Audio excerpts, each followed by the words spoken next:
In Microsoft Excel, if you're working with blanks, so you should know how to select a blank cell. Let's say I have a data here and I want to highlight all the blank cells. For this, you need to select all your data by pressing Ctrl A, then press Ctrl G on your keyboard to go to this box. Now click on Special.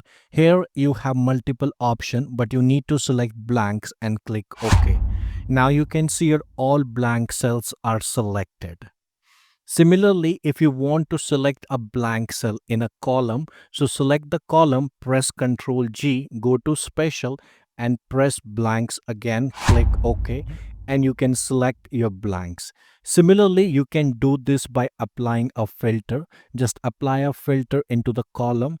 Click on the drop down and under the search, just type open parenthesis, click OK. Now you have all the blank cells right here. Similarly, you can do it for a row also. Select your row, press Ctrl G, go to Special, select blank and click OK. Now you know how to select the blank cell. Let's learn how to fill it. So let's say I want to fill the blank cell. First of all, I'm going to select my blank cells. I follow the same step. I click on blank. Now let's say you want to fill it with some text. Let's say blank cell. I'm going to type equals to and then under inverted commas I'm type blank cells. Once you have your text or your number, press Ctrl Enter and you will have the same thing in all your blank cells, right? Now what if you want to copy the value in the blank cell which is just above it?